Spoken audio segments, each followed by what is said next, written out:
यहोशू अध्याय 10। काल प्रवाह का अवरोध। फिर दूसरे दिन जब यरूशलेम के राजा अदोनी-तिसेदेक ने यह सुना कि यहोशू ने अय नगर को अपने अधीन कर उसे पूरा नष्ट कर दिया है, ठीक जैसा उन्होंने यरीको एवं उसके राजा के साथ किया था, वैसा ही उन्होंने अय और उसके राजा के साथ भी किया। तथा गिबयोन वासियों ने इज़राइल के साथ संधि कर ली और अब वे उसी देश में रह रहे हैं। अदोनी-तिसेदेक और साथ के लोग डर गए, क्योंकि गिबयोन एक प्रतिष्ठित नगर था और अय से अधिक बड़ा था तथा उसके लोग भी वीर थे। तब यरूशलेम के राजा अदोनी-तिसेदेक ने हेब्रोन के राजा होहाम, यर्मूत के राजा पिराम, लाकीश के राजा याफिया तथा एग्लोन के राजा दबीर को यह संदेश भेजा कि यहाँ आकर मेरी मदद कीजिए, ताकि हम गिबयोन पर हमला करें, क्योंकि उसने यहोशू तथा इज़राइल वंश से दोस्ती कर ली है। तब अमोरियों के 5 राजा यरूशलेम, हेब्रोन, यर्मूत, लाकीश तथा एग्लोन के राजा एक साथ मिल गए। उन्होंने अपनी अपनी सेनाएं लेकर गिबयोन के पास तंबू खड़े किए तथा गिबयोन से लड़ाई शुरू की। तब गिबयोन वासियों ने गिलगाल में यहोशू को यह संदेश भेजा, अपने सेवकों को अकेला मत छोड़िए, हमारी मदद के लिए तुरंत आइए और हमें बचाइए। अमोरियों के सभी राजा जो पर्वतीय क्षेत्र के हैं, एक होकर हमारे विरुद्ध खड़े हैं। यह सुन यहोशू उनके साथ युद्ध के लिए तैयार व्यक्ति तथा शूर योद्धा लेकर गिलगाल से निकले। यहोवा ने यहोशू से कहा, उनसे मत डरना, क्योंकि मैंने उन्हें तुम्हारे अधीन कर दिया है, उनमें से एक भी तुम्हारे सामने ठहर ना सकेगा। तब गिलगाल से पूरी रात चलकर यहोशू ने उन पर अचानक हमला कर दिया। यहोवा ने शत्रु को इज़राइलियों के सामने कमजोर कर दिया तथा गिबयोन पर बड़ा विरोध किया और बेत होरोन के मार्ग की चढ़ाई पर उनका पीछा किया और अज़ेका तथा मक्केदा तक उनको मारते गए। वे इज़राइलियों से बेत होरोन की ढलान तक भागते रहे। यहोवा ने उन पर अज़ेका से बड़े बड़े पत्थर समान ओले फेंके, जिससे उनकी मृत्यु हो गई, और जो ओले से मरे वे कम थे, लेकिन तलवार से मारे गए लोग ज्यादा थे। जिस दिन यहोवा ने अमोरियों को इज़राइल वंश के अधीन कर दिया था, उस दिन यहोशू ने यहोवा से बात की और इज़राइलियों के सामने कहा, सूर्य गिबयोन पर और चंद्रमा अयाजालोन घाटी पर रुक जाए।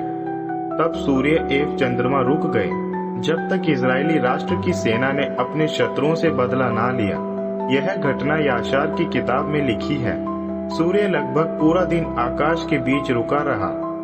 इससे पहले और इसके बाद फिर कभी ऐसा नहीं हुआ कि जब यहोवा ने किसी मनुष्य का ऐसा आग्रह स्वीकार किया हो, क्योंकि यह वह समय था जब यहोवा इज़राइल की ओर से युद्ध कर रहे थे। फिर यहोशू एवं उनके साथ सब इज़राइली गिलगाल चले गए।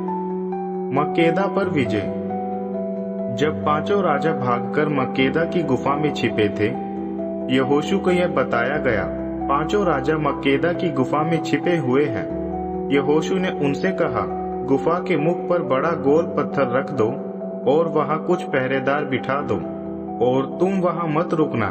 तुम अपने शत्रुओं का पीछा करना और उन पर वार करना।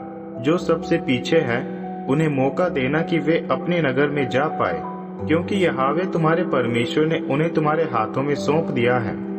जब यहोशू एवं इज़राइल वंश उनको मार चुके और उनमें से कुछ लोग बच गए, वे नगर के गढ़ में चले गए।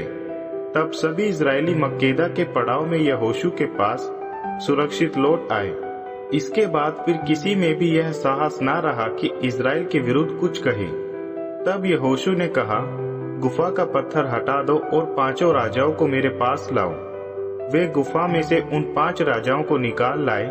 वे यरूशलेम, हेब्रोन, यर्मूत, लाकीश तथा एग्लोन के राजा थे। जब इन्हें यहोशू के पास लाया गया, तब यहोशू ने सब इज़राइलियों को बुलाया तथा योद्धाओं के प्रमुखों को जो उनके साथ युद्ध पर गए थे, उनसे कहा, इन राजाओं की गर्दनों पर पैर रखो। और वे उनके पास गए और उनकी गर्दन पर अपने पैर रखे। तब यहोशू ने सब इज़राइली प्रजा को बोला, ना तो डरना और ना निराश होना, बहादुर तथा साहसी बनना, क्योंकि यहोवा शत्रुओं की यही दिशा करेंगे जिन जिन से तुम युद्ध करोगे। फिर यहोशू ने उनको मार दिया तथा उनके शवों को 5 वृक्ष पर लटका दिया। शाम तक उनके शव पेड़ों पर लटके रहे। सूर्य ढलने पर यहोशू के आदेश पर उन्होंने वे शव उतारकर उसी गुफा में रख दिए जहां वे छिपे थे।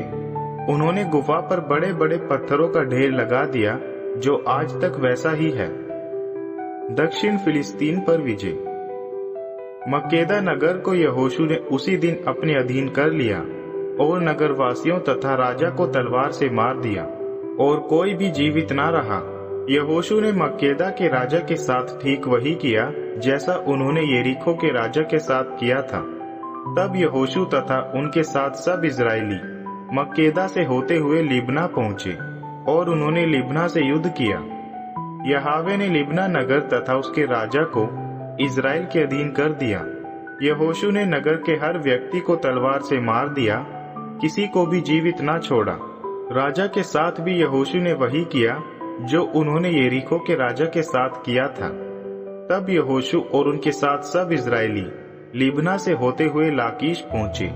उन्होंने वहां उनसे लड़ाई की। यहोवा ने लाकीश को इजराइल के अधीन कर दिया। दूसरे दिन यहोशू ने हर एक व्यक्ति को तलवार से मार दिया। लाकीश की मदद के लिए गेजेर का राजा होराम आया। यहोशू ने उसे और उसकी सेना को भी मार दिया। यहोशू ने किसी को भी जीवित न छोड़ा। यहोशू और उनके साथ सभी इजरायली लाकीश से होकर एग्लोन पहुंचे। उन्होंने उसके पास तंबू डाले और उनसे लड़ाई की। उन्होंने उसी दिन उस पर अधिकार कर लिया तथा सभी को तलवार से मार दिया। फिर यहोशू और उनके साथ सभी इजरायली एग्लोन से हेब्रोन पहुंचे। उन्होंने उनसे युद्ध किया और उन पर अधिकार कर उन्हें नष्ट कर दिया तथा उसके राजा और सभी लोगों को तलवार से मार दिया और किसी को भी जीवित न छोड़ा। यहोशू ने नगर को तथा हर एक नगरवासी को पूरी तरह नष्ट कर दिया। उसके बाद यहोशू तथा उनके साथ सब इजरायली दबीर को गए और उन्होंने उन पर आक्रमण कर दिया। यहोशू ने उसके राजा तथा नगर को अपने अधीन करके तलवार से मार दिया और कोई भी जीवित ना रहा, ठीक जैसा उन्होंने हेब्रोन में किया था। दबीर तथा उसके राजा के साथ भी वही किया जैसा उन्होंने लिब्ना तथा उसके राजा के साथ भी किया था।